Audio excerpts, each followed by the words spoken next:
जय श्री कृष्णा। राजराजेश्वरी भगवती श्री मातंगी महाविद्या मैं आज अपनी मति के अनुसार जो मुझे थोड़ा बहुत इनकी साधना से बोध हुआ है, उस बोध के अनुरूप मैं इनका संक्षिप्त तात्विक विश्लेषण करने जा रहा हूं। मातंगी महाविद्या 10 महाविद्याओं में 9वीं महाविद्या है। इनका स्थान प्रथम नहीं है। जब महाविद्याएं शुरू होती हैं तो तंत्र ग्रंथों में इनको रखा गया है व्यवस्थित। मैं मातंगी को सर्वप्रथम इसलिए लेता हूं क्योंकि मैंने साधक विशेष के जीवन में इनके परिणाम वो देखे हैं कि ये भगवती साधनाओं में प्रवृत्त करने की क्षमताएं देती है। सिद्ध विद्या होने के कारण बहुत कम में ही ये संतुष्ट होकर जातक को या साधक को प्रयोग के अधिकार देने लगती हैं। देखिए, इस बात को समझना, इस युग के अनुरूप भी,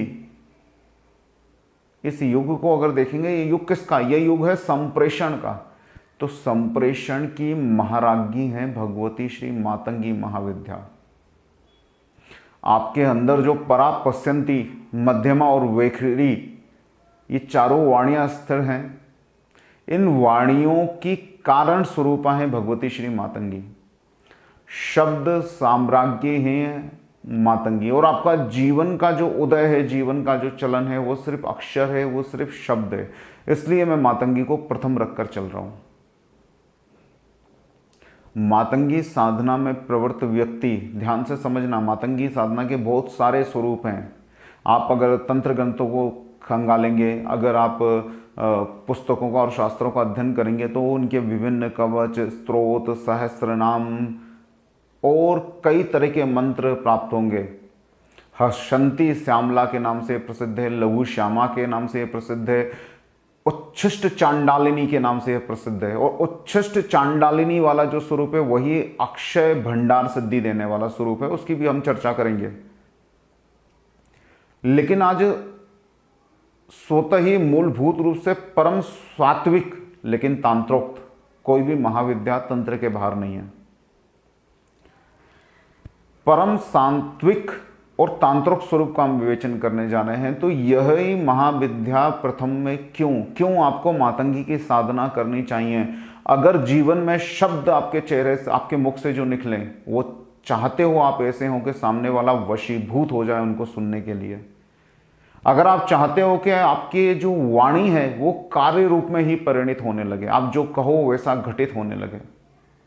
कवित्व शक्ति जो हर स्त्रोत के पीछे फलश्रुति में दिया हुआ है। आपने पढ़े होंगे कई मंत्र शास्त्र या शास्त्रों का अध्ययन किया होगा। जब फलश्रुतियां पढ़ते होंगे तो विभिन्न तरह के स्त्रोतों में, मंत्रों में की फलश्रुतियों में आता है कि इससे व्यक्ति को कवित्व सिद्धि की प्राप्ति होती है, कवित्व शक्ति उसको मिलती है। कवित्व शक्ति का मतलब ये नहीं कि आप कविताएं बोलने लगो। कवित्व शक्ति का मतलब होता है आपके शब्द इतने मधुर हो जाएं कि सामने वाले के जीवन में कविता की तरह असर करने लगे, उसके कानों में कविता की तरह पड़ने लगे हैं और वो वशीभूत होकर आपके शब्दों का अनुसरण करने लगे। तो कवित्व सिद्धि देने वाली, कवित्व शक्ति देने वाली भगवती है श्री मातंगी। एक और बात विशिष्ट रूप से समझना है, यहां पर कोई भी साधना करने जा रहे हो तंत्र क्षेत्र में, किसी भी महाविद्या की साधना करने जा रहे हो, ये परम आवश्यक है कि उस साधना के अंदर सुरक्षा की गारंटी कौन ले रहा है, इसको समझ लेना। किसी साधना के किसी भाव विशेष में जब आप बहुत गहनतम आयामों में उतरने लगते हो, जैसे आप भैरवी साधना अगर करने लगो, तारा की साधना अगर करने लगो, काली के जो दक्षिण कालिका का स्वरूप है उसकी साधना अगर करने लगो, छिन्नमस्ता है, धूमावती है, इनकी जब साधना में जब भावनात्मक रूप से आप आवेशित होते हो तब आपके मस्तिष्क के विचलन की पूरी संभावनाएं होती हैं। आप में से कई साधक जो साधनाएं करते हैं वो इस बात को समझते होंगे कि कई बार इसमें साधक स्वप्न की अवस्था और जागृत अवस्था में फल अंतर करने में असक्षम हो जाता है। उसको पता नहीं चलता ये जो मैं सोच रहा हूं, मेरे दिमाग में चल रहा है, वो कल वास्तविकता में हुआ था या मैंने रात को कोई स्वप्न देखा था। तो मस्तिष्क का विचलन महाविद्याओं की साधनाओं में होने लगता है। आजकल लोग बगलामुखी का काफ़ी प्रचलन है, शत्रु नाश के लिए बगलामुखी का खूब प्रयोग करते हैं। ब्राह्मणों से करा रहे हैं वो जब वहाँ तक ठीक है, लेकिन जब उस व्यक्ति स्वतः ही उसके 36 अक्षरीय मंत्र को लेकर साधना करने लगता है, तो उसने भी जीवन में महसूस किया होगा कि उसका मस्तिष्क विचलित होने लगता है, उसको आभास अलग अलग तरह के होने लगते हैं जो कि काफ़ी नकारात्मक भी हो सकते हैं। तो यहाँ पर मैं ये कहना चाहता हूँ कि सुरक्षा की गारंटी सिर्फ मातंगी महाविद्या के साथ चलती है। 10 महाविद्याओं में यही एक महाविद्या है जो अपने चतुर्भुज में से एक हाथ के अंदर तलवार तो दूसरे हाथ के अंदर ढाल पकड़ के बैठी हैं। कैसे ये सुरक्षा की देवी हैं? सुरक्षा की देवी स्त्रियां भौतिक संसार के अंदर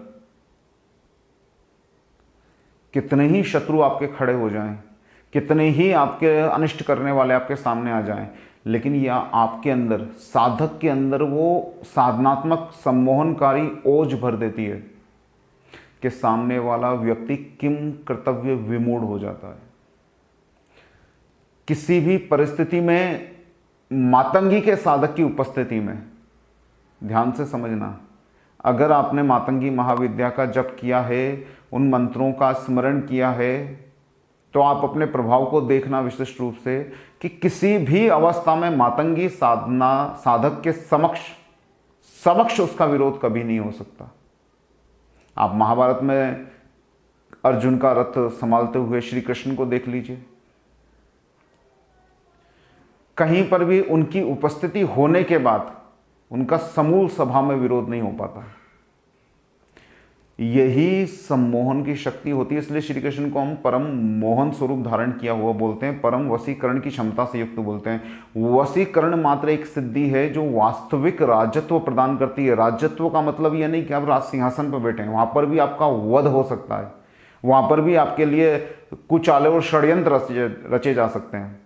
राजत्व प्रदाता भगवती मातंगी जब कृपा करती है तो राजत्व का इस तरह से विकास होता है व्यक्ति के अंदर कि वो जहाँ चलता है, जहाँ रहता है, जहाँ और जैसे बोलता है, उसके आसपास के अभोमंडल में सिर्फ सम्मोहन और वशीकरण ही चलता है। तो मातंगी महाविद्या की उपासना के अंदर आप इस बात को ध्यान रखिए कि भाव ही होने चाहिए कि सर्वत्र भी आपके अंदर उस तरह के ओज और तेज का निर्माण करती है जो आपके चारों ओर वशीकरण और सम्मोहन की आभा बिखेरता है। आपके शब्द आपके मुख से इस तरह से उच्चारित होंगे कि सामने वाला वशीभूत होकर उनको सुनता रह जाएगा। मातंगी महाविद्या ही हैं 10 महाविद्याओं में सम्मोहन की अधिष्ठात्री, वशीकरण की अधिष्ठात्री, शब्द साम्राज्ञी, शब्द की सिद्धि देने वाली, प्रत्येक व्यक्ति में स्थित परा पश्यंती मध्यमा और वेखरी वाणी को सिद्ध करने वाली और कवित्व सिद्धि प्रदान करने वाली महाविद्या। तो इस नवरात्रि आप निश्चित रूप से, मैं आपको मंत्र नहीं दे सकता हूं, आप मातंगी से संबंधित शास्त्र को लेके आइए, अगर आपके पास है तो ठीक है, आप बाजार से ला सकते हैं, अपने गुरुओं से ले सकते हैं। मातंगी मंत्रों का अनुष्ठान निश्चित रूप से कीजिए। आप चाहें तो निरंतर सिर्फ एक ही मंत्र का जाप कर सकते हैं, या संपूर्ण साधना मातंगी के करीबन 20 या 21 मंत्र उपलब्ध हो जाएंगे आपको किसी भी मातंगी 10 महाविद्या से संबंधित शास्त्र में। उनमें से 9 मंत्रों को छांट के 9 दिन तक आप उनकी साधना कीजिए। साधना को विशिष्ट बनाइए, कवच स्तोत्र सहस्राम को उसके साथ जोड़ दीजिए। निश्चित रूप से 10वें दिन से आपके अंदर कुछ विशिष्ट आपको दिखाई देगा, आपके अंदर कोई विशिष्ट प्रभाव आपके अंदर दिखाई देगा।